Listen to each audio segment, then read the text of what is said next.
नमस्ते जोगी बाबा। नमस्कार भाई साहब। आप फाइनेंशियल फ्रीडम के बारे में सबसे ज़्यादा बात करते हैं, आध्यात्मिक जो यात्रा होती है उसमें सबसे ज़्यादा नहीं, हाँ मतलब आप उसको बहुत इम्पोर्टेंट बोलते हैं एक तरह से। मेरा मतलब हर फ्रीडम इम्पोर्टेंट है ना। जहाँ बंधन है वहाँ इम्पोर्टेंट हो जाएगा ना फ्री होना। जहाँ आपका बंधन है वहीं उसी जगह से तो फ्री होना है। अगर फाइनेंशियली आप बंधन में हो, मतलब आपके पास बेसिक इनकम भी नहीं है, आपके पास इतना पैसा भी नहीं है कि आप बिना गुलामी किए ठीक से भोजन कर सको, ठीक से रह सको, है ना, ठीक से कपड़े पहन सको, तो आप अभी फाइनेंशियली आप इंडिपेंडेंट नहीं हुए ना। तो कौन सी मुक्ति की आप बात कर रहे हो, है ना। गुलामी की रोटियां खाने वाले को आज़ादी की बातें शोभा नहीं देती। तो मेरा इसलिए जोर उन लोगों से जब बात करता हूँ जो फाइनेंशियली अभी फ्री नहीं है, तो उनको मैं फाइनेंशियल फ्रीडम के बारे में ज़्यादा बोलता हूँ। हाँ, तो अभी मतलब आप जितनी इम्पोर्टेंस बताते हैं, कभी किसी गुरु ने फाइनेंशियल फ्रीडम के बारे में इतनी बात नहीं की है तो बहुत ही कम की है। और इतना इम्पोर्टेंट मतलब उसको नहीं माना गया है, जैसे उस पर इतनी बात नहीं की गई जैसे वो बहुत इम्पोर्टेंट है। पर आपकी बातों से लगता है कि आप फाइनेंशियल फ्रीडम को बहुत इम्पोर्टेंट मानते हैं। तो उस पर आप थोड़ा सा प्रकाश डालिए कि फाइनेंशियल फ्रीडम एक्चुअल में होती क्या है, आर्थिक स्वतंत्रता क्या होती है और कैसे लाई जाए जीवन में। देखो मैं आपको बताता हूँ, सारा अध्यात्म मुक्ति की बात करता है ना, कि आपको फ्री होना है ना। आप पर कोई बंधन नहीं होना चाहिए, दुख नहीं होना चाहिए। कुल मिला के अध्यात्म यही है, सुखी जीवन, आनंदित जीवन, है ना। यही अध्यात्म का लक्ष्य है, शांति। ठीक है, तो हम देखते हैं कि अभी मेरे जीवन में बंधन कहाँ पर मौजूद है, मतलब दुख कहाँ है मेरा। पहले तो मैं ये पहचानूंगा कि मेरा दुख क्या है, और फिर उस पर काम करना, उसको मिटाना, यही अध्यात्म का लक्ष्य, यही अध्यात्म है ना। तो अगर कोई बंदा है जिसको ये पता चल रहा है साफ साफ कि मेरी जो नौकरी है वो मेरा दुख है, या मेरे पास धन का ना होना ये मेरा दुख है, कि मैं भोजन कल कैसे करूँगा इसका भी मुझे पता नहीं है, ठीक है, रात को खाना कहाँ से आएगा इसका भी मुझे पता नहीं है, रहूँगा कहाँ इसका भी मुझे पता नहीं है, ठीक है, और बाहर में रह नहीं सकता, बारिश है, कीड़े मकोड़े हैं, दुनिया भर की चीज़ें, मच्छर काटेंगे, पुलिस है, चोर हैं, तो बाहर में रह नहीं सकता। तो ये उसका दुख है, उसको समझ में आ गई ये बात, ठीक है। अब इससे उसको निकलना है ना, तो इससे निकलने के लिए उसको अपनी बेसिक नीड पूरी करनी पड़ेगी। उसके लिए बेसिक धन चाहिए थोड़ा सा, तो वो उसको अर्जित करना पड़ेगा। यही फाइनेंशियल फ्रीडम है। और वो धन जो उसके पास आएगा वो ऐसी व्यवस्था करे कि बिना गुलामी किए, बिना अपना, क्योंकि आजकल ऐसी व्यवस्था नहीं बची है कि आप 1 घंटे काम करो और आपको जितना आपको पैसा चाहिए बेसिक उतना मिल जाए। या तो जॉब करोगे तो 9-10 घंटे आपको वहाँ पे काम करना पड़ेगा, या तो आप ऐसा कोई व्यवस्था जहाँ आप अपने अनुसार काम करके एक इनकम ले सको, आपको 9 घंटे ना बेचने पड़े। समझ रहे हो आप, कि आपको चाहिए ही नहीं 25,000 रुपये, आपको महीने के 3,000, 4,000, 5,000 अगर चाहिए, तो आप अपने टाइम के हिसाब से काम कर सको। तो वहाँ पे फाइनेंशियल फ्रीडम की बात आती है कि, और फिर जगह से भी फ्रीडम, आपको एक जगह बंधना ना पड़े, है ना। ये चीज़ रहनी चाहिए कि आप फ्री होकर काम कर सको, कि आप फ्री होकर काम कर सको, जहाँ से मर्जी काम कर सको, और आपका टाइम भी आपके ऊपर निर्भर करना चाहिए। इस तरह के काम को मैं अच्छा मानता हूँ। और नौकरी को मैं इसलिए बार बार बुरा बोलता हूँ क्योंकि वहाँ पे बंधन ही बंधन है, टाइम का बंधन है, जगह का बंधन है, सारे बंधन ही। और नौकरी को इतनी अच्छी तो होती नहीं, आपको भी पता है कि कोई ऐसी जगह तो है नहीं जहाँ पर प्रकृति के लिए बहुत अच्छा आयोजन चल रहा हो, कि प्रकृति बचाओ आंदोलन। NGO की बात नहीं कर रहा हूँ मैं, NGO में तो अगर आप टाइम से भी बंधे हो तो ठीक है, कोई बात नहीं, क्योंकि वहाँ पर आप एक अच्छे उद्देश्य के लिए काम कर रहे हो। और जब आप और अगर आप वहाँ नहीं करोगे तो वो समय आप कहीं और व्यर्थ करोगे, और वहाँ से अगर आपको एक अच्छी इनकम भी हो रही है, तो NGO जैसी जगह की बात नहीं कर रहा हूँ, लेकिन जो साधारण 99% नौकरियाँ होती है उसमें तो शुद्ध गुलामी चल रही है और प्रकृति का भी नाश हो रहा है। तो आप कोई ऐसा काम देखो ना जहाँ पर आप फ्रीडम के साथ काम कर सको, अपना समय खुद निर्धारित कर सको। और अगर ऐसा भी नहीं कर सकते तो फिर क्या ही करोगे, बुद्धि का उपयोग कब करोगे, बुद्धि लगाओ, टेक्नोलॉजी है उसका इस्तेमाल करो। इसलिए मैं नौकरी के सख्त खिलाफ हूँ। ये जो 10-10 घंटे जॉब करते हैं ना, इसलिए मैं बोलता हूँ कि रात भर फिर बड़ी बड़ी बातें करने वाले मोक्ष, अध्यात्म, मुक्ति, आज़ादी, और फिर सुबह डिब्बा उठाकर काम पे जाते हैं, है ना। तो वहाँ मेहनत नहीं करनी है लोगों को। जहाँ बंधन दिख रहा है वहाँ मेहनत करो ना। बंधन को इग्नोर करके दूसरी बातों पे बातें करना अध्यात्म थोड़ी है। आपको दिख गया यहाँ मेरा दुख है, यहाँ पर बंधन है, उसको काटो, यही अध्यात्म है। कोई व्यक्ति ऐसा भी हो सकता है जो एनजीओ में काम कर रहा हो, हाँ, पर सेटिस्फाई नहीं हो। सेटिस्फाइड ना होना फिर और किसी कारण से होगा, ना कि काम की वजह से, क्योंकि काम तो सही कर रहा है वो। तो एनजीओ में कोई ऐसा व्यक्ति हो सकता है जो मतलब एनजीओ का पर्पस अच्छा है, पर हाँ। उसकी जो जॉब पोजीशन है हाँ उसमें वो सेटिस्फाइड नहीं है। उसका जो रोल उसे दिया गया है, हाँ। उसे जो काम दिया गया है, हाँ कोई भी काम हो सकता है वो, हाँ। और उसमें वहाँ पे तो उसे 9 घंटे बनने ही है। हम्म, और वहाँ पे जो देखिए एनजीओ में जो हेड होता है वो तो अच्छा होता है, ठीक हाँ। है, पर बाकी जो माहौल रहता है वो तो कई बार कॉरपोरेट ऑफिसेज जैसे ही हो जाता है, क्योंकि लोग वैसे ही हैं। हाँ कई बार एनजीओज में काम करने वाले लोग ज़रूरी नहीं है सारे के सारे अच्छे हों, हाँ बुरे भी हो सकते हैं। तो हाँ। उस माहौल से उसे दिक्कत होती ही रहेगी जब तक वो काम करता रहेगा हाँ। एनजीओ में। तो क्या एनजीओ में हमेशा काम करते रहना चाहिए, क्या उसकी भी कोई सीमा होती है? हाँ, तो वही मेरे कहने का मतलब है। अगर आपको फिर वहाँ पे बंधन दिख रहा है कि इस जगह पर जो लोग हैं वो सही नहीं है, उनकी वजह से मुझे समस्या हो रही है, तो देखो बात करो। अगर वो फिक्स नहीं होती है तो फिर उस बंधन को काटो, वहाँ से निकलो, या कुछ ऐसा जमाओ कि आपको उस एनजीओ में भी काम ना करना पड़े, आप ऑनलाइन कुछ कर सको, अपना पर्सनल कुछ कर सको। यही फाइनेंशियल फ्रीडम है।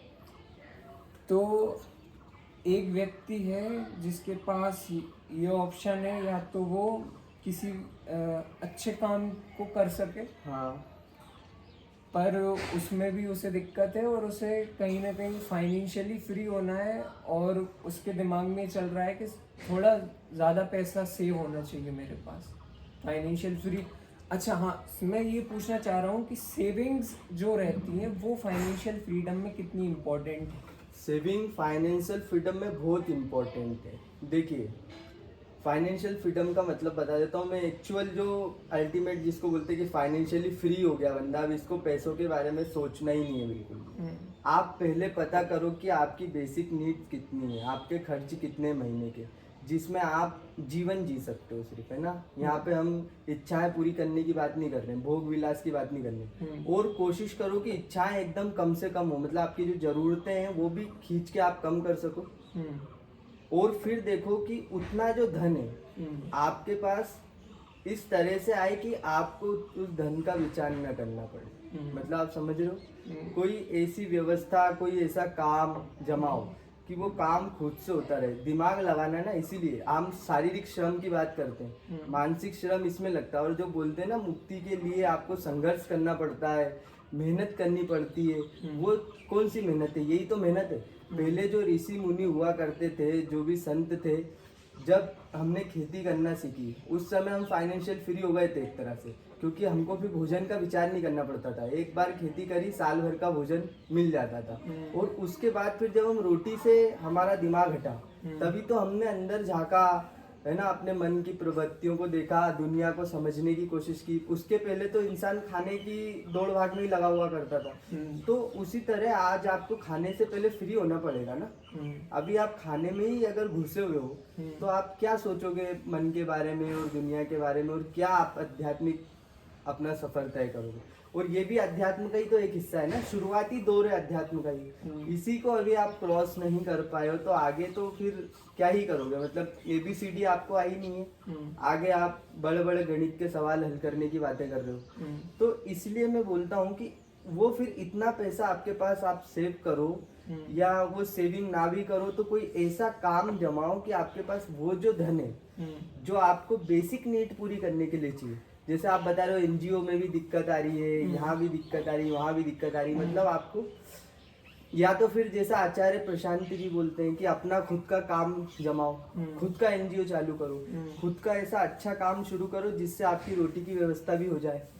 लेकिन अक्सर हमने भी लोगों से बात करी है, कई बार उनको उसमें भी समस्या आ जाती है कि अच्छा काम भी कर रहे हैं, हाँ मैं ये पूछने ही वाला था, है ना, और उनको रोटी की समस्या भी आ रही है, मतलब खुद का कई खाना बार पूर्ति नहीं हो पा रही है ना, खुद देना पड़ जाता है, खुद देना पड़ जाता है, बिल्कुल। तो बात वही है ना कि इसीलिए मैं बोलता हूँ कि अपने लिए सेव करो, और सेव करने में कोई बुराई नहीं है ना। अत्यधिक सेव करने में बुराई है कि आप मन को भरने के लिए आप सेविंग करने लग गए, उसमें बुराई है ना। आप पेट भरने के लिए सेविंग कर रहे हो तो कोई बुराई नहीं है। चींटी भी बारिश आने के पहले बहुत सारा मटेरियल अंदर अपने बिल में ले जाती है ना। जानवर भी करते हैं ये चीज कि जब ऐसा समय आने वाला होता है कि अब खाना नहीं मिलेगा तो उस समय वो थोड़ी थोड़ी सेविंग कर लेते हैं, है ना। तो आप तो इंसान, आप में तो इतनी समझ होनी चाहिए, है ना। तो प्रकृति में भी सेविंग करना बुरा नहीं है। सेविंग करना बुरा तब हो जाता है जब आप मन भरने के लिए इकट्ठा करना शुरू करते हो और फिर आप दूसरों का भी नोचते खसोटते हो, तो उतनी सेविंग आप कर सकते हो, कोई दिक्कत नहीं, और करना ही चाहिए, बहुत जरूरी है। तभी तो आगे कुछ सोच पाओगे, कर पाओगे। और खुद ही फ्री नहीं हो अभी तो दुनिया संसार के लिए क्या करोगे, है ना। फिर तो आप स्वार्थ से ही काम करोगे ना। आपको रोटी मिल नहीं रही है, आप किसी की सेवा भी कर रहे हो तो आपके मन में रोटी का भाव तो रहेगा ही कि यार इसकी सेवा कर रहा हूँ तो इतना तो दे ही दे कि मेरा खाना हो जाए। और वो नहीं दे पाया तो आप सेवा कर पाओगे, सच्चे मन से कर ही नहीं पाओगे, क्योंकि आपके मन में अभी लालच बैठी हुई है, आपने अभी खुद को ही फ्री नहीं करा उस चीज से। तो इसलिए मैं बोलता हूँ फाइनेंशियल फ्रीडम बहुत जरूरी है, बहुत जरूरी है। एक व्यक्ति है, उसके सामने एक ऐसी सिचुएशन है कि या तो वो एनजीओ के लिए काम कर सकता है, पर उसमें भी वो उसे बनने से दिक्कत है ना, और उसमें उसे पैसे भी कम मिलेंगे, और एक उसके पास ऑप्शन ये है कि वो कोई बनने से क्यों दिक्कत है। बात ये नहीं है कि बनना चाहिए या नहीं, सही उद्देश्य अगर है, सही काम हो रहा है तो बंदो ना, क्या दिक्कत है। मतलब सही काम करो, ना कि अपने मन का काम करो, समझ रहे हो आप। आपका मन तो चाहेगा कि मैं फ्री घूमता रहूं इधर उधर, और उसमें भी कोई लॉजिक नहीं है। वो आपको क्या लॉजिक देगा फ्री घूमने का कि बस मेरी इच्छा है, ऐसा नहीं होता है। काम सही होना चाहिए, उसमें अगर मेरी इच्छा नहीं भी है तो उसको मुझे करना है ना। तो बंधने वाली बात नहीं है यहाँ पे कि बंधने से दिक्कत है मुझे, तुम्हें दिक्कत है, ये क्या बात होती। तुम्हें तो अच्छा खुला घूम के अगर तुम उससे बड़ा काम कर पा रहे हो अभी फिलहाल में, तो खुला घूमो, लेकिन उसके पीछे तर्क तो दो कुछ। मेरी इच्छा नहीं है बस, तो यही तो अहंकार है कि मेरी ये काम करने की इच्छा नहीं है तो मैं नहीं करूंगा। नहीं, ऐसा नहीं है। काम सही है अगर तो करो उसको, चाहे आपकी इच्छा हो या ना हो। उसमें फिर सेविंग्स नहीं हो रही हो कुछ, क्योंकि आपने सेविंग्स को इम्पोर्टेंट बोला, और उस काम में अगर सेविंग्स ना हो तो अगर आपको पता है कि ये काम मैं लंबा कर सकता हूँ, हमेशा कर सकता हूँ, यहाँ मुझे कोई दिक्कत नहीं। जैसे आपने एनजीओ की जो दूसरी दिक्कतें बताई कि आसपास का माहौल अच्छा नहीं है, नीचे के लोग खराब हैं, आपको पता है, तो आपको फिर सेविंग की क्या जरूरत है। फिर तो आपका काम उद्देश्य मिल गया ना, आपको ऐसा काम मिल गया है जिससे, जो कुल मिला के मेरा मतलब ये है कि काम वो करो जो आप मुफ्त में भी कर सको। आप समझ लो। और ऊंचा काम है तो आप मुफ्त में भी करोगे, क्योंकि फाइनेंशियल फ्री होके भी तो आप क्या करने वाले थे, कुछ ऊंचा काम ही तो करने वाले थे। या फाइनेंशियल फ्री इसलिए होने वाले थे कि आप और अय्यासी करो, फिर तो फाइनेंशियल फ्री भी नहीं हो पाओगे कभी। क्योंकि लोग करोड़पति अरबपति हैं, वो भी पैसों के पीछे भाग रहे हैं क्योंकि उनका मन ही नहीं भर रहा है, क्योंकि उनको अय्याशियां करनी है, अभी और भोग करने हैं, तो वो तो पैसों के पीछे जीवन भर भागते ही रहेंगे। जैसे कि मैं हमेशा बोलता हूँ कि माता लक्ष्मी हो, उसको माता की तरह देखो ना, उसको आप भोग की तरह क्यों देख रहे हो। भोग दृष्टि रखोगे तो बर्बाद हो जाओगे ना, कभी वो आपको मिलेगी। तो अमीर तो वही है जो जिसको पैसों का विचार नहीं आता, है ना। जैसे कि मैंने पहले भी कई बार बोला, तो मेरा मतलब यही है कि अगर आपको पता है कि मेरा काम ऐसा है जो सबसे ऊंचा है, और उसको मैं फाइनेंशियल फ्री होने के बाद भी करता, और उसी काम से अब मुझे पैसा मिलने लग गया है इतना कि मैं भोजन कर सकता हूँ, रह सकता हूँ आराम से, तो फिर वहां पर मुझे क्या जरूरत है कि वो तो मेरा डेस्टिनी थी ना काम की, वहां पर तो मैं हूँ ही। तो ये तो बहुत परम सौभाग्य की बात है, ये तो परम सौभाग्य है। लेकिन ऐसा नहीं होता है ना।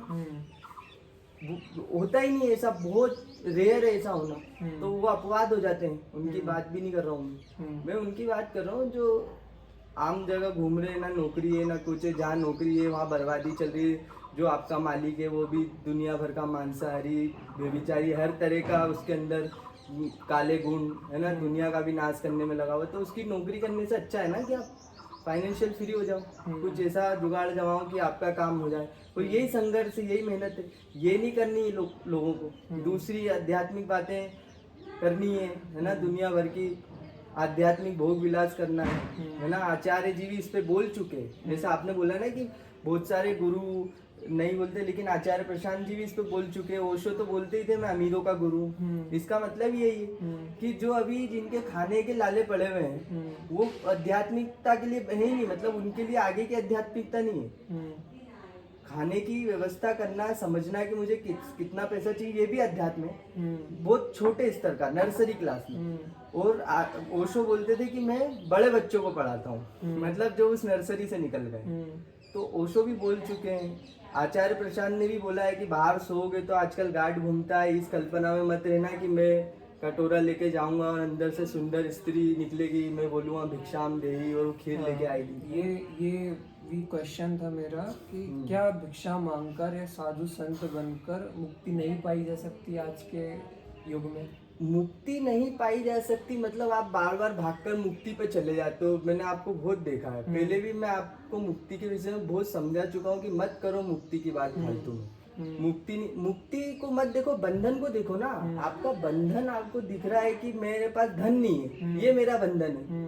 अब आप बोल रहे हो मुक्ति पाने के लिए मैं भीख मांगूंगा। अरे जब आपके पास हाथ पैर है, सलामत है, आप संघर्ष करने का ऑप्शन है, तो आप भीख क्यों मांगने जा रहे हो? ये क्या बात होती है? इसीलिए तो मेरे भारत में इतने भिखारी है ना, जगह जहाँ देखो वहाँ भिखारी है। आपकी जैसी मानसिकता के लोग हैं सब, इनको पता है काम करने की जरूरत नहीं है, भीख देना, भीख मांगने से भी बड़ा अपराध है ना।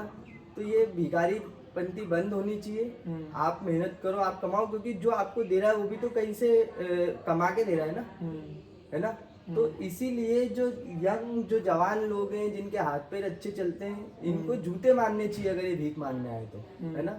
और बच्चों को भी भीख नहीं देनी चाहिए, भीख देना ही अपराध है, भीख मांगने से बड़ा अपराध है। तो फिर इस तरह जो संत लोग घूम रहे हैं जगह जगह, तो उनके बारे में आप क्या कहना वो भिखारी हैं, वो संत नहीं है मेरी नजर में। हाँ, जो जगह जगह घूम के भीख मांग के ही खाते हैं, अच्छे वाले हाथ पैर होने के बाद जो भीख मांग के खा रहा है वो भिखारी है, संत नहीं। संत इसलिए बदनाम है, संत बदनाम ही उनकी वजह से। आज जो ये भगवा को जो बोला जाता है ना कि ये मांगने वाले आ गए, ये तो बस कुछ चाहता है, तो ये उनकी वजह से बदनाम है। जो झूठे लोग संत बने हुए ना, उनकी वजह से भगवा बदनाम है। आजकल पर कुछ संत बहुत फेमस हो गए हैं और वो बिल्कुल ऐसे शेर की तरह दहाड़ कर कहते हैं कि हम तो गंगा के घाट पर भिक्षा मांगकर खाते थे। गंगा के घाट पर भिक्षा मांगकर खाते थे, ऐसा कौन संत बोल रहा है जो बहुत फेमस हो गया है? मुझे बताओ। प्रेमानंद जी महाराज। प्रेमानंद जी महाराज गंगा के घाट पर भिक्षा मांगकर खाते थे और वो आज फेमस हो गए, आप बोल रहे हो। मुझे ये बताओ कि एक व्यक्ति है, ठीक है, उसने एक काम किया और वो बहुत ऊंचे स्तर का व्यक्ति था, उसने कुछ काम किया कहीं पे किसी कारण की वजह से, और वो काम लोग दूसरे कारण से भी कर सकते हैं। जैसे मैं आपको बताता हूँ, मैंने भी भिक्षा मांग के खाया 8 महीने, ठीक है। हरिद्वार में, ऋषिकेश में मैं 8 महीने भिक्षा मांग के मैंने खाई है। अब उसका कारण था मैं स्वयं को जानता था कि मैं कितने, स्वयं को जानना मतलब आत्मज्ञान प्राप्त नहीं, कि मैं कितने कम से कम में जी सकता हूँ जीवन मेरा। मैं देखता हूँ सड़क पे उतर के कि कितने कम में मैं अपना जीवन जी सकता हूँ, ये मेरा कारण था। तब मुझे पता चला था कि 50 रुपए रोज भी अगर मुझे मिल जाएंगे ना तो मेरा तो जीवन चल जाएगा। 50 रुपए भी जी लूंगा, हाँ, रोड पे जी लेंगे। हाँ, तो आगे समझना, मैं बता रहा हूँ, वो मेरे होने चाहिए, ये जानना था मुझे, भीख नहीं मांगना है। लेकिन उसके लिए मुझे सड़क पे उतरना पड़ा, मांग कर भी देखना पड़ा। मैं बैठा रहता था, जो खाना, और इसमें मेरी अभी यात्रा चल रही थी, मैं जान रहा था, समझ रहा था चीजों को, है ना। उस समय मैंने मांगा नहीं था तब भी किसी से कि मुझे भीख दे दो। मैं बैठा रहता था, लोग आके दे जाते थे, वहां पे भंडारे चलते थे, वहां पे जाके खा लेता था, ठीक है। वो व्यवस्था थी, तो मैं समझ भी पाया कि मेरे को कितने रुपयों की जरूरत है। और उस चीज को अब कोई व्यक्ति ऐसे ले ले कि यार, मैं भी ऐसे ले सकता था कि 8 महीने तो मेरे बहुत अच्छे से निकले थे, और मुझे जितना चाहिए था उससे ज्यादा ही मिल जाता था, ठीक है, क्योंकि बाबा जी बैठे हैं, दाढ़ी बड़ी बड़ी हो गई थी, तो दे जाते थे। तो मुझे फिर क्या जरूरत थी आकर के काम करने की, कि क्यों करना था, क्योंकि मैं तो जीवन भर ऐसे भीख मांग के खा सकता था। और कई भिखारी ऐसे होते हैं, उनके घर छापे पड़ते तो करोड़ों रुपए निकलते हैं, है ना।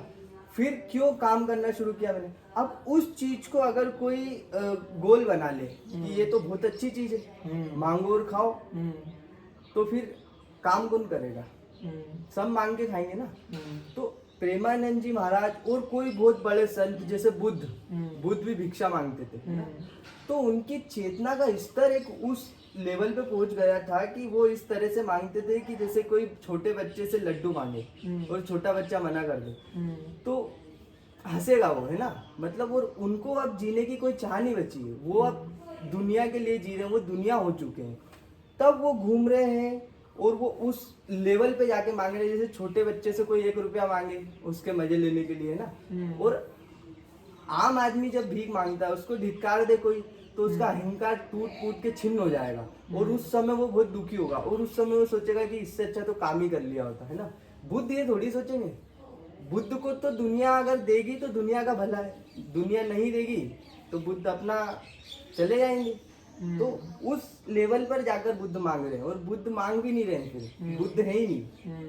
तो उनकी बात हम नहीं कर रहे ना, यहाँ पे हम उनकी होड़ नहीं करेंगे ना, कि जिन महान संतों ने भिक्षा मांगी तो हम क्यों नहीं मांग सकते, है ना। ये वैसी बात है कि महादेव ने गांजा पिया तो हम क्यों नहीं पी सकते। वो महादेव हो गए, वो अब भिक्षा मांगे वो ना मांगे। ओशो के पास 100 रोल्स रॉयस उनने खड़ी कर ली थी, तो फिर ओशो की होड़ कर लो। लेकिन नहीं, वहां पे आपको संघर्ष दिख रहा है। आचार्य प्रशांत को देखो, 50 मिलियन कर लिए, इतना IIT IIM इतने बड़े लेवल पे, उनकी होड़ हम नहीं करेंगे। हम किसकी होड़ करेंगे? प्रेमानंद जी की होड़ करेंगे, क्योंकि हमें पता है भिक्षा मांगना बहुत आसान है। तो ये आप देखो कि यहाँ ये जो आपकी इच्छा है कहाँ से उठ रही है। आपकी छोटी छोटी इच्छाओं पे नजर रखो आप, कि किस केंद्र से आ रही है ये। मेहनत ना करने के केंद्र से आ रही है, कि ईमानदारी के केंद्र से आ रही है, कि बेईमानी के केंद्र से आ रही है। क्योंकि कोई भी इच्छा अकारण नहीं उठती है, हम उस इच्छा से स्वयं को जान सकते हैं। कोई व्यक्ति है, उसको जानना हो कि वो कैसा इंसान है, तो उससे पूछ लो कि वो क्या क्या चाहता है, पता चल जाएगा वो कैसा इंसान है। तो इसलिए मैं बोलता हूँ कमाना बहुत जरूरी है।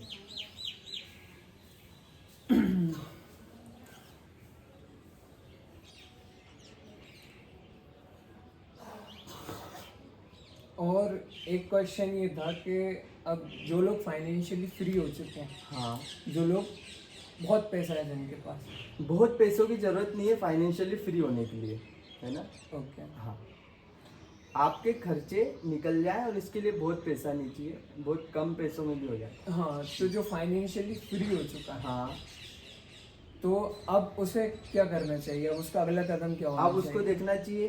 पहले उसने देखा कि धन जो था वो मेरा बंधन था, और एकदम वास्तविक लॉजिकल बात थी कि मेरे पास खाने को भी अगर पैसा नहीं, भूखे भजन ना होए गोपाला, तो मेरा बंधन था धन। अब वो दुखी है क्योंकि उसके पास धन आ चुका है इतना। तब उसको देखना चाहिए अब मेरा दुख क्या है, फिर उसको उस पे काम करना चाहिए, है ना। पहले से कोई निर्धारित चीज थोड़ी है कि आप फाइनेंशियल फ्री हो जाओगे, फिर आप ये करोगे, फिर आप ये करोगे, फिर आप ये करोगे, फिर एक दिन आप मुक्त हो जाओगे, ऐसा नहीं है। हर व्यक्ति है, उसकी अपनी जर्नी है, उसकी अपनी एक राह होती है। एक पहाड़ की चोटी है, कौन कहाँ से चढ़ रहा है उस पर डिपेंड करेगा ना कि उसके आगे अगला कौन सा बाधा आ रही है उसके मार्ग में। किसी के मार्ग में नदी आ रही है, किसी के मार्ग में बड़ा पत्थर आ रहा है। तो अपना बंधन देखो कि अब मैं कहाँ दुखी हो रहा हूँ, अब मैं कहाँ फंस रहा हूँ, किन चीज़ों से दिक्कत हो रही है मुझे, फिर उस पर काम करना चाहिए, फिर आगे उस पर काम करना चाहिए। ऐसे स्पष्टता आती है जाती है धीरे धीरे। इसीलिए बोला जाता है ना, आपको दीपो भव। आपका कोई गुरु नहीं हो सकता, गुरु हर पल अलग होता है। फाइनेंशियल फ्री जिसने करा वो गुरु अलग, वहां से आपने सीखा, आगे फिर आपने सीखा, आगे फिर आपने सीखा, तो पूरा अस्तित्व ही गुरु है ना, इस हिसाब से बोला जाता है। पूरा अस्तित्व गुरु है। कहीं ना कहीं हर कोई आपको कुछ ना कुछ सिखा रहा है। आपके दुख से जो मुक्त कर रहा है वो गुरु है ना।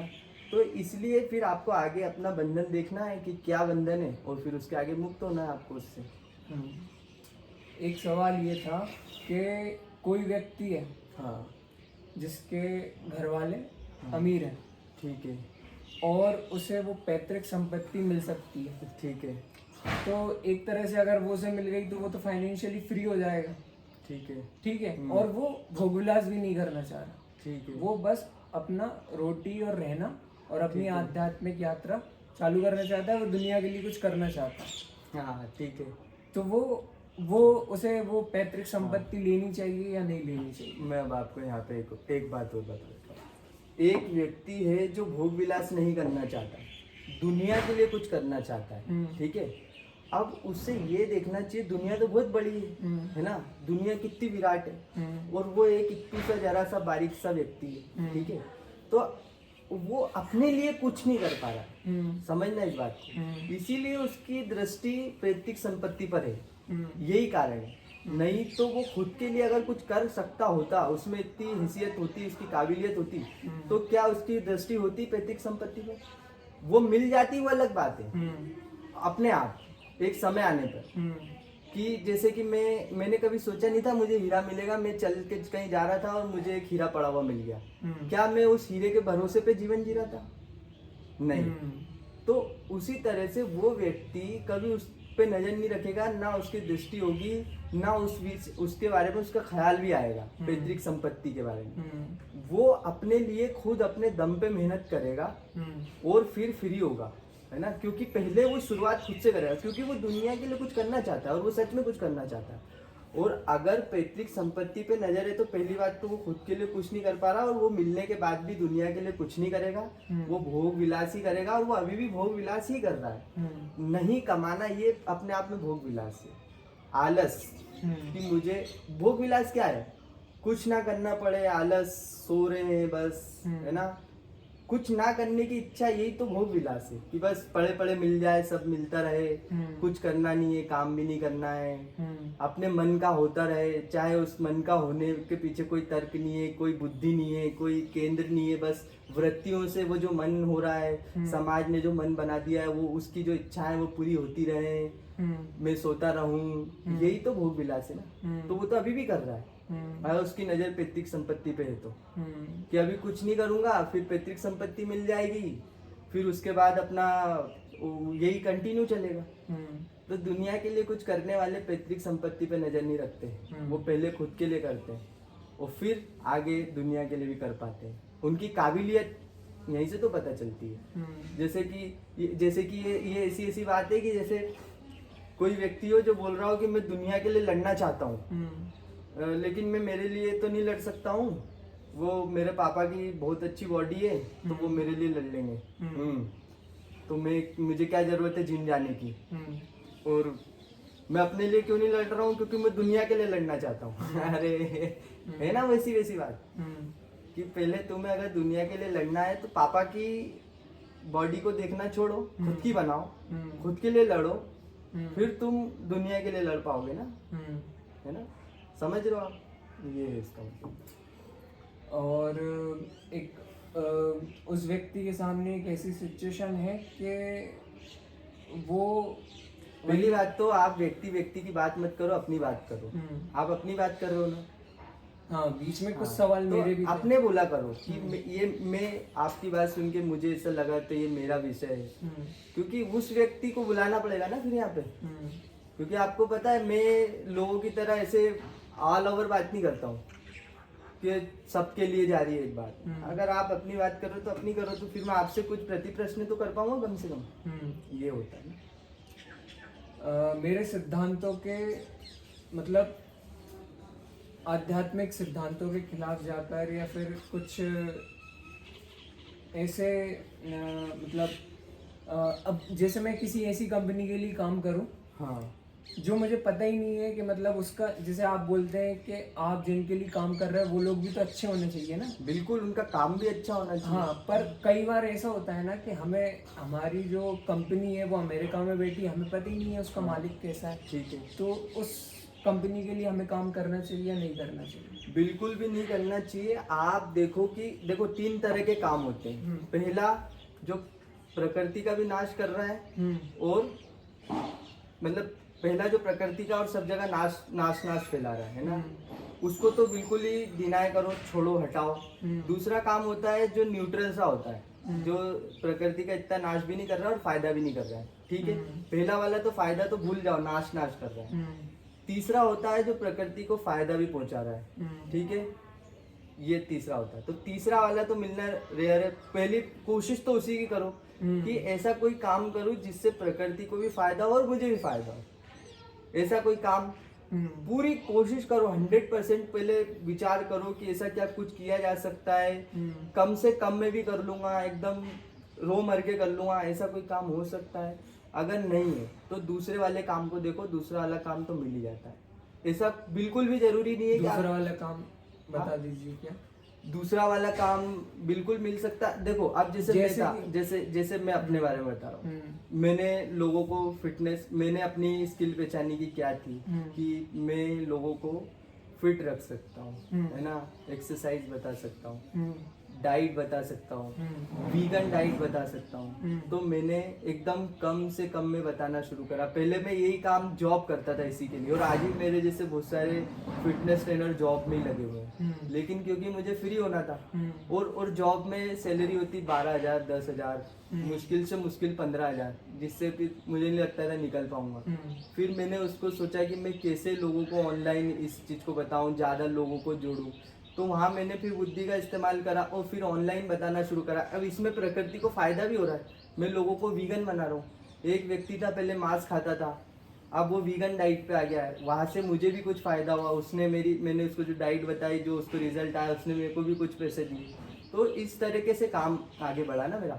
आप कहाँ हो, आपकी स्किल्स क्या हैं, उनको पहचानो। ठीक है, अभी आपके पास क्या सपोर्ट सिस्टम है, उसको पहचानो, और फिर वहां से अपना एक कदम आगे बढ़ाओ ना, इच्छाओं को कम से कम रखते हुए, जरूरतों को कम से कम रखते हुए। फिर देखो कि अब मैं क्या कर सकता हूँ। ये तो बहुत ही रेयर है कि आपको ऐसा ही काम करना पड़ रहा है जहाँ प्रकृति का नाश ही हो रहा है ना। और अगर मान लो ऐसी सिचुएशन आ गई है कि अब तो ऐसा ही काम, अंतिम रास्ता बचा है जहाँ प्रकृति का नाश ही हो रहा है ना, वहीं से मैं फाइनेंशियल फ्री हो सकता हूँ बस, है ना। तो आचार्य जी ने भी कॉर्पोरेट सेक्टर में काम करा, आचार्य प्रशांत जी ने, और उन्होंने बोला है कि जब तक मैं जॉब में था, मैं जल के जॉब करता था, क्योंकि मुझे अपने जो मैंने लोन वगैरह ले रखा था उसको चुकाना था। तो वहां से मुझे बस निकलना था। तो अगर आपको ऐसी जगह आप कहीं फंस भी गए हो, तो आपके मन में हर पल आग जलनी चाहिए कि मुझे इस जगह से निकलना है जल्दी से जल्दी। जल के करो उसको, और फटाक से वहां से निकलो, तभी निकल पाओगे ना। अब आप वहीं आनंद लेने लगे, हो रहा है प्रकृति का नाश, कोई बात नहीं, मेरी तो तनख्वाह बहुत अच्छी है और काम भी नहीं करना पड़ता और एंजॉय कर रहा हूँ, तो फिर क्या करोगे। मतलब वहां से निकलना है फिर आपको फटाक। लेकिन ऐसा बहुत रेयर है, ठीक है, लेकिन अगर ऐसा रेयर भी और कभी कोई ऐसी सिचुएशन में फंस जाता है तो कर ले। अब कोई और ऑप्शन नहीं है ना। मेरी एक मित्र है, हाँ, मेरी एक मित्र है, हाँ, जो YouTube पे अपने वीडियोस वगैरह डालती हैं। वो कंटेंट पर ऐसा बनाती है, वो बॉलीवुड से रिलेटेड कंटेंट होता है उनका। उसमें वो पीछे से आवाज़ देती हैं और सामने वीडियोस चलते रहते हैं कि ये वाली बॉलीवुड अभिनेत्री ये कर रही है और ये, और उनकी कमाई उससे हो रही है। उन्होंने अच्छा कंटेंट डालकर भी देखा, है ना, जिससे प्रकृति का भला हो सके, लोग कुछ समझ सके, पर वो कंटेंट चला नहीं। उनका ये वाला कंटेंट चलने लगा है और इससे इनकम भी होने लगी है, पर वो सेटिस्फाइड भी नहीं है, क्योंकि उनको दिख रहा है, क्योंकि वो जो बात कर रही हैं वो कहीं ना कहीं जीवन जीना चाहती हैं, सेलिब्रिटीज से बिल्कुल अपोजिट जीवन है, और वो कम सेलिब्रिटीज की वजह से ही रही हैं।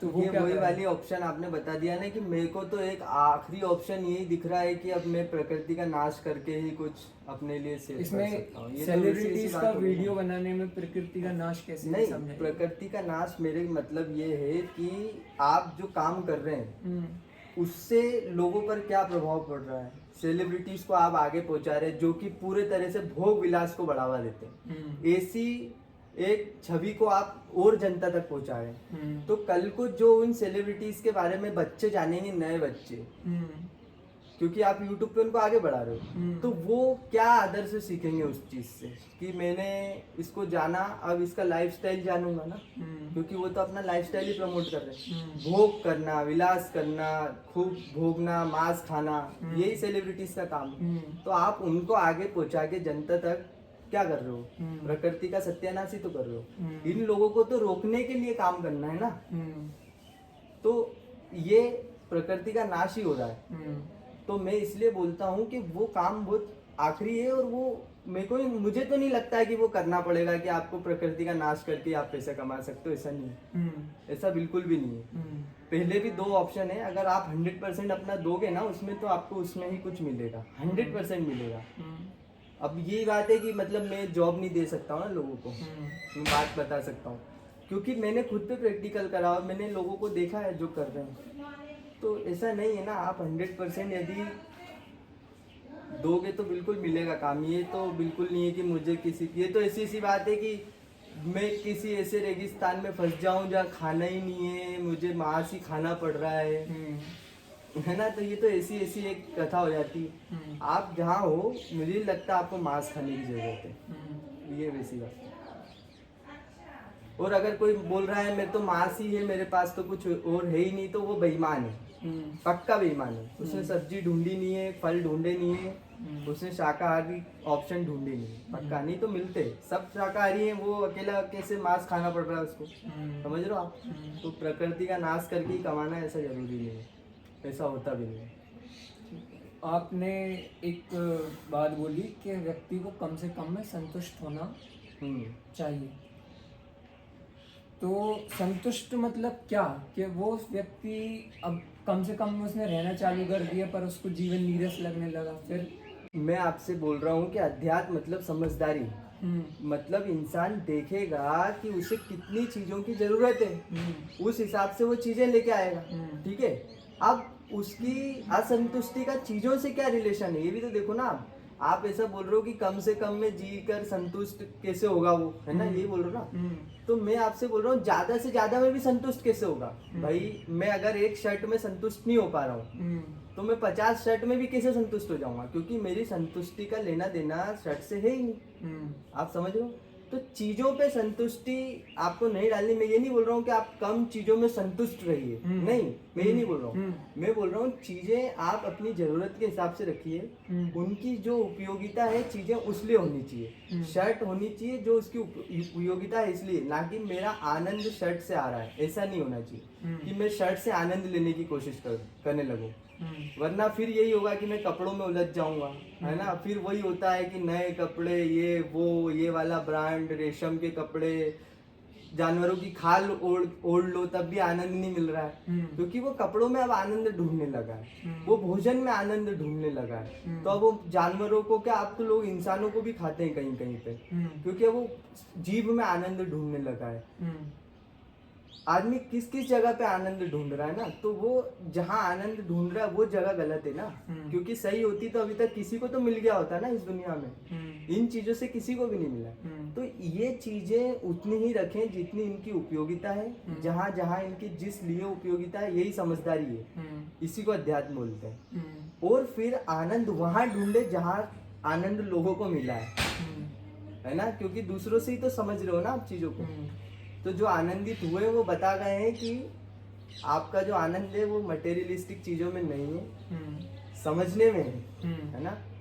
तो फिर वो आगे की प्रक्रिया है।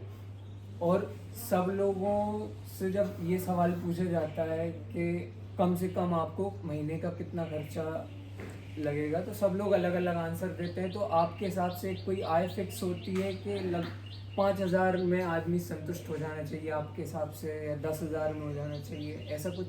नहीं, आय फिक्स नहीं होती है, क्योंकि हर व्यक्ति अलग अलग परिस्थिति में है, उसकी अलग अलग उसकी ज़रूरतें होती है। क्योंकि एक व्यक्ति है, मान लो वो किसी चीज़ की बीमारी से ग्रसित है मान लो, और उसको एक तरह की दवा लेनी पड़ती है, वो दवा का खर्च महीने का 2,000 रुपये हो जाता है ना। और एक व्यक्ति है, वो उसको वो बीमारी नहीं है, तो उसके 2,000 कम हो गए ना सीधे सीधे। एक व्यक्ति है, वो जिस जगह पे रहता है वहाँ पर क्या खर्चे हैं क्या नहीं है, वो उस जगह से किसी कारण बंधा हो सकता है ना, जो एकदम से छोड़ना मुश्किल हो सकता है। तो अपनी परिस्थितियों को देखते हुए अपने दिल से ईमानदारी से जो कम से कम जितना हो सके हमें करना चाहिए, कि देखो इससे कम मैं नहीं कर सकता हूँ, ये आपका दिल जानता है, आपकी ईमानदारी। और इसका फायदा ये कि जितना कम करोगे उतना जल्दी फ्री हो जाओगे ना भाई।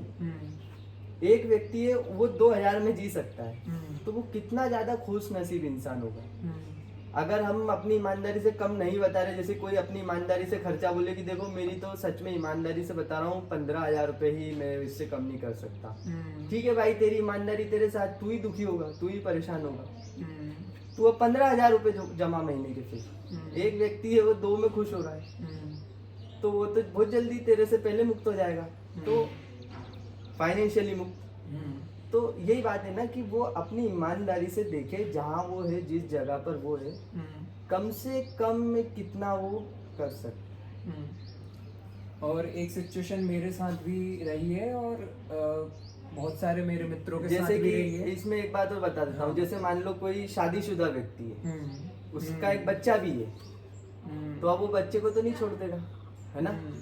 तो उसकी जो कम से कम, हाँ वो कोशिश कर सकता है अपनी पत्नी को स्किल्स सिखाए, छोटी मोटी कहीं पे ऐसी काम सिखाना शुरू करे जिससे वो भी इनकम कर सके। ये प्रयास उसको करने चाहिए सबसे पहले। और फिर देखना पड़ेगा कि बच्चा भी है, उसका स्कूल भी है ना। तो उसके लिए जो कम से कम होगा वो ज़्यादा हो जाएगा। आप अकेले हैं, अगर स्वस्थ हैं आप, तो आपका कम से कम बिल्कुल कम हो जाएगा। इसीलिए मैं इतना प्रमोट करता हूँ एक्सरसाइज को, कि आप स्वस्थ रहेंगे तो उसमें भी मस्त रहेंगे। ध्यान रखना है ये बात कि पत्नी को जो स्किल सिखाए उसमें भी प्रकृति का नाश ना। हाँ, ऐसा नहीं है कि साहब आपने मेकअप स्टूडियो खोल लिया। नहीं, बिल्कुल वही जो हमारे लिए अप्लाई कर रही है चीज, वो सामने वाले के लिए कर रही है ना, वो सारी दुनिया के लिए कर रही है। फिर आप जब उससे फ्री हो जाएंगे तो आपको दुनिया से भी तो वो सब काम छुड़वाने हैं ना, जो जिससे प्रकृति का वो नाश कर रहे हैं। तो हम अभी क्या कर रहे हैं ये? हाँ, मतलब ऐसा नहीं है कि खुद वीगन हो गए हैं पर कैसे चला रहे हैं। हाँ वही तो बात है ना। बिल्कुल। ठीक है। हाँ, मैं ये एक प्रश्न पूछ रहा था, जो मेरे साथ भी एक सिचुएशन रही है और बहुत सारे लोगों के साथ ये सिचुएशन है कि जो कम आय में संतुष्ट होने लगता है, होना सीख जाता है, उसको घर वाले बहुत ताने मारते हैं। और अभी जो टीनेजर्स हैं, अब जैसे कल ही मेरी एक मित्र से बात हो रही थी, वो 20 साल का लड़का है, और उसको 15,000 की जॉब लगी है, पर उसकी मम्मी जो है उसे बहुत इमोशनल ब्लैकमेल करती हैं कि कार कब लेंगे, और सामने वाले का देखो 10 लाख का पैकेज लगा है, तुम्हें के अंदर शिक्षा नहीं उठती। अब वो 20 साल का है बेचारा, अभी वो इस बात से बहुत बहुत परेशान है। हाँ बिल्कुल सही। आपने जो पहले प्रश्न किया था कि फाइनेंशियल फ्री अगर कोई हो भी जाता है उसके बाद वो क्या करे, तो मैंने क्या बोला था, अपना दुख पहचाने और उससे मुक्त हो जाए। अब मुझे दिख रहा है दुख कि मेरे घर वाले दुखी कर रहे हैं मुझे, ये जो बातें कर रहे हैं, ये जो मुझे टॉर्चर कर रहे हैं, जीने नहीं दे रहे हैं ठीक से, ये मेरा दुख हो गया है ना। क्योंकि ये सिर्फ बातें नहीं कर रहे हैं, ये अब मेरे को, क्योंकि अगर बच्चे बातें नहीं सुन रहे तो फिर घर वाले थोड़ा उनको हाथ पैर से भी या थोड़ा शारीरिक रूप से भी उसको तंग करने लग जाते। तो फिर आप देखो कि अब यहाँ पे रहना मेरा बंधन है, आप उस जगह को छोड़ो। आपको जहाँ दुख दिखे, दुख को छोड़ते चलना ही अध्यात्म है। और फिर देखो कि मैं वहाँ पर क्यों नहीं छोड़ पा रहा हूँ, तो ये अगला प्रश्न हो जाएगा कि मैं इमोशनली उनसे क्यों अटैच्ड हूँ। तो ये फिर जो आपका फाइनेंशियली फ्री वाला मुद्दा है आज का, उससे भटक के दूसरे उस पर चले जाएगा विषय, है ना। और ये चर्चा का ये अनंत चर्चा होती है, इससे कोई अंत नहीं। और आपने पहले वाले वीडियो में एक्सप्लेन कर चुके हैं आपके अध्यात्म में घर छोड़ना पड़ता है नहीं, तो ये वीडियो वो लोग देख सकते हैं। हाँ बिल्कुल, जिनके मन में क्वेश्चन, आई बटन पे क्लिक करके। हाँ, अब मेरे फाइनेंशियल फ्रीडम से रिलेटेड तो कोई क्वेश्चंस ठीक है, ठीक है। नमस्कार।